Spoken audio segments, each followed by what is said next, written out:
Yo, it's Guido coming at you with the Tactics Talk. Welcome back. I know you're so excited, aren't you? I mean, immediately the video starts, I say welcome back, and staring you in the face is the FV207. The FV... I don't know, I can't sell this. This is an Arty. Alright, this is an Arty. This is LP Bronco from Clan Dagod. I think he's changed... You guys change clans so much, man. It's like socks. Off with the old, on with the new. Alright, he's in his FV207, a Tier 8 artillery.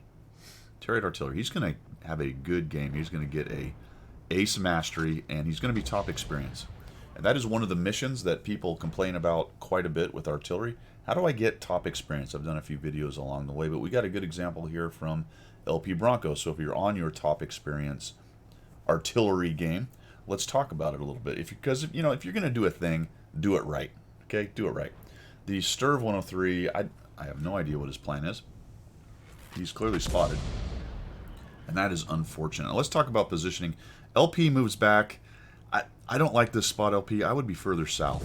And we're going to talk about that. I also don't like necessarily where you were pre-aimed. That is where I would have been pre-aimed. You missed a shot, definitely. Now, the 103 is a juicy target.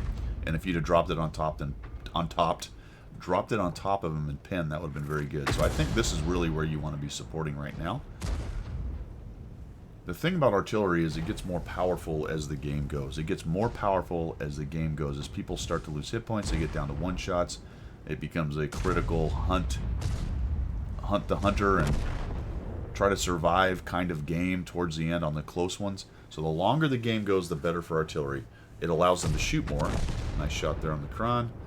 It allows them, obviously, to shoot more the longer the game goes, and you've got lower hit point adversaries, and you're more effective in supporting the tanks that you have left by stunning, tracking, and keeping the enemy honest. Now, the other thing about this position here, LP, now you just saw a bit of it. We'll get to it in just a minute. I'll talk about why I don't really like where you are right here, at least initially. You also, at the very beginning, moved. What I will often do with artillery, especially if I'm not in danger of being immediately spotted, I will just sit where I loaded in, maybe move a little bit, but as soon as I start to get close to reload, I will pre-aim somewhere and look for that first shot, and then I'll do my move. And I may slowly moonwalk back in a case like this, shooting, moving back a little bit, setting up, and shooting, because what you're also not doing here, and I do not support at all, is you are not moving. And it is a very good thing that M4043 was not paying attention or just didn't happen to look at where you were, because this is a counter-fire artilleryman's dream, is a guy who just sits here. This is fantastic. We're going to get two here. That's well done. Unfortunately, no damage on the T-44, but we do get a little... I don't know if it stunned him, or it was just so little it disappeared, or did he fix it? I don't know. That's pretty quick. Now, I fully support... I'm going to go on record here. I fully support harassing anyone still driving an Object 268 version 4 with every artillery shot you have. That thing is so ridiculous, and people who are continuing to play it are ridiculous. I'm just going to throw that out there. And I probably just insulted some of my subscribers, but look, it's ridiculous. Anyway, so overpowered. I absolutely support harassing those with Arty at every possible turn.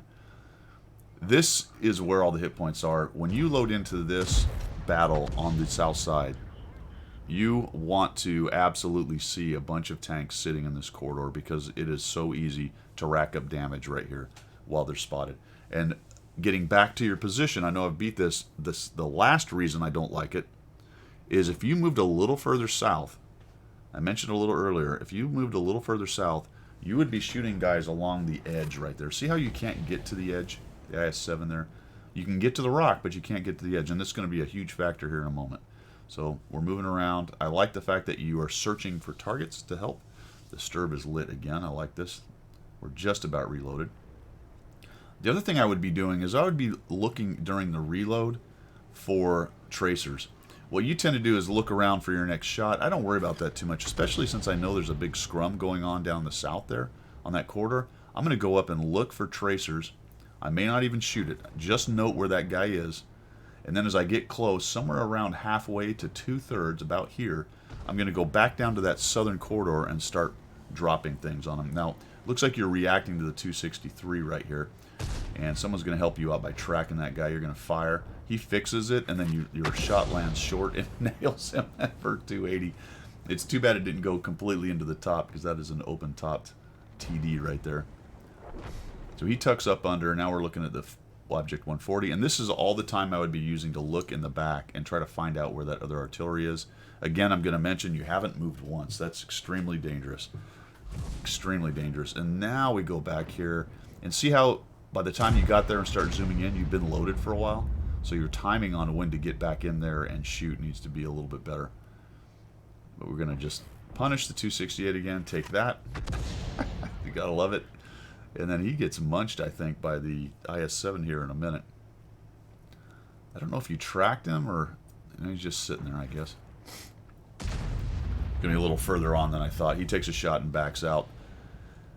Pretty soon the FV-215 and the T-34 are going to come up. There they are. So they're on that edge, but you can't get to them because you're too far north. If you just shift a little south, you can actually hit those guys. No problem. No problem. So we put a shot on the 268. People are still trying to get to him. See how you can't quite get there? 263 is moving up against some mediums and a light. And what a, oh man, what a juicy target. If you were just a little south, you'd be dropping shells on both those guys. But first we have a little business with the 268-4 to take care of. There you go, there's a little stun. And he's dead, good deal. And now we're going to see exactly the problem with where you are.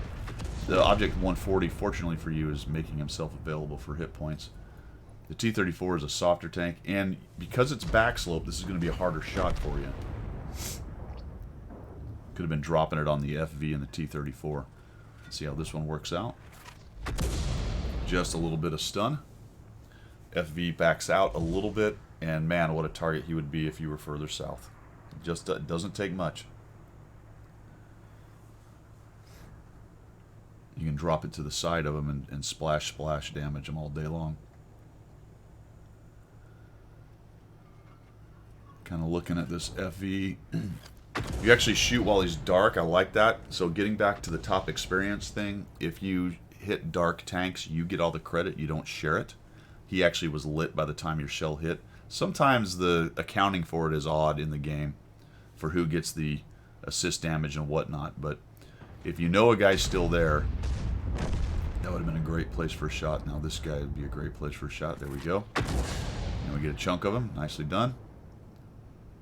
But if you shoot him dark, then the experience is all yours, and that will help with the whole experience deal. Now, the damage after stun adds to your experience as well, so you've got 1,198 of those. And 1,588 total damage. I'm trying to see... Yes. So you're on a damage mission, not a stun mission, it looks like. Well, yeah, actually, you're on the top player by experience. There you go. And that is going to be taken care of, I believe. And it's also assistance, 2,500 is the primary. So let's see what happens if he gets War Gods done. He's at 1,198, so he's got a lot of work to do on that front. And then you get spotted because you didn't pay attention to the UDS 15. I was talking and didn't mention it, but the UDS 15 moves up and you didn't really move. The other thing about where you are is you're just out in the open, not using a bush as cover.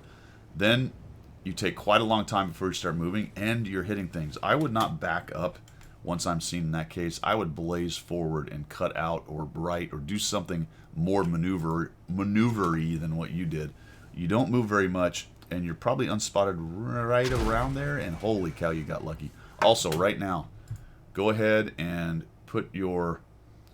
And I can't do it from this view, but that direction indicator, if you'd have come back to your tank and lined up that direction indicator, you'd have found out exactly what the azimuth of that shot was and have a good idea of where he is, or where he shot from, at least on that particular shot.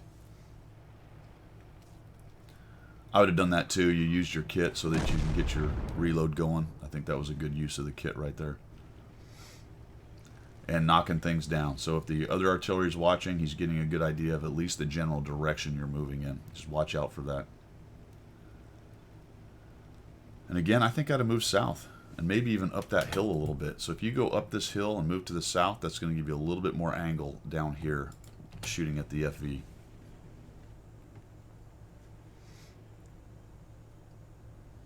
They have 3 TDs. It's unlikely they're going to move around. This is actually pretty funny. You're just working it. And again, if you were a little further south, you'd have had a better solution on this shot. The JT sees him apparently, so we're kind of waiting until he comes here. We'll just take that shot.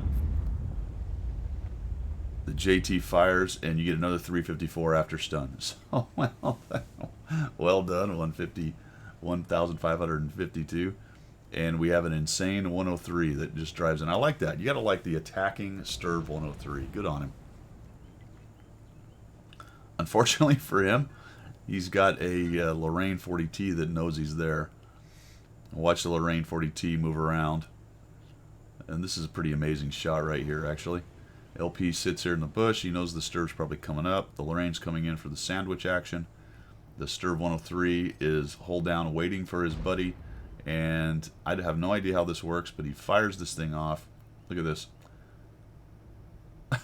This is great. Gets some damage. And stuns him. And down. 2,151. 1,959. So how are we doing on this? We're close. 2,500. And he moves forward. The Scorpion G was last seen up in the northwest. I don't know if I'd have blazed across the opening here. It turns out he actually goes back to cap. I might have sat back where you were. I'm a little fuzzy as to why you broke cover and moved up here. It may have just been as simple as getting closer to your tanks, but with the Scorpion G up in the north, my assumption would be that he'd be filtering down, and he might see me sitting out here in the open. That place may have been worth a courtesy shot. Look how long it's going to take your tanks to get there. I might have just shot up into that top corner there, just in case he was sitting there. Turns out he actually wasn't, but that's just a timing and a reload and looking at the map, right? You've got a 35, 40 second reload, but it's going to take at least that long for your guys to find or get up into the backfield, unless you're thinking, well, I need to save it if the Scorpion G comes out of nowhere, and that's certainly a consideration. Hanging it out a little bit if the Scorpion is any kind of aggressive, which he is not shown to be. So I will give you that. He could show up somewhere around here and see you. We're just going to move down. The one thing, though, I will say for all you Arty players, getting closer helps because it decreases greatly the time of travel of the shell. So this dude's coming over here. We're going to take a little hello. Oh, and we missed. That is a bummer. That may have been the numbers you needed right there. I don't know if the mission got done. It doesn't really show that on the replay site, so you have to let us know if you actually got the mission here. This guy's making a runner, and down he goes. So we're looking around, initially thinking, well, maybe he's up there. And guess what? He's not. He's actually... And fortunately for you, the Lorraine's on a reload, so this is going to allow you time to zoom in on this guy. I don't know if you noticed he was saying reload. So he's raging around reload, and you kind of take a quick snap, but it blaps him for 315, so that works out nicely. 2,100 after stun. Hold on, let's see what we got here. We need 2,151, so it looks like maybe you didn't get it. It's a primary condition, so you're going to end up... You're not going to get honors. You are going to end up with top experience, but it looks like the other condition is not done. It kills him, but that's not quite enough. Unless there was some damage in there that wasn't accounted for. Like I said, sometimes the accounting is a little bit goofy right there. So let us know if you actually got that mission done. But the point of it is, you were top experience and you were very close. And for artillery, the longer the battle goes, the more effective you are, and the easier it will be to get that mission done. And that's probably true in most missions, but especially for artillery, because you need the time to get the shots downrange. Your reload is so long, you need a long game to get a lot of these missions done. I've got another example of me doing a mission and talking about some of the Chimera missions with artillery. So for you artillery folks out there, I've got a couple in the hopper here, and you'll have probably seen that one already, or you will if I haven't put it in the queue yet. Wait for it, but otherwise, a little help for your artillery, guys. Thanks for sending that in, LP. That was a good job. I just had a couple quibbles in there of positioning. Dead horse time. It is important to move your artillery around, both to avoid counter and to improve your shots. If you're looking at the map and you have some juicy targets and you can't quite get to them, a lot of times it doesn't take much movement for you to bring that area in line for your shots. All right, that's all I've got, guys. Thanks for tuning in. I appreciate it. Thanks for supporting the channel, and we will see you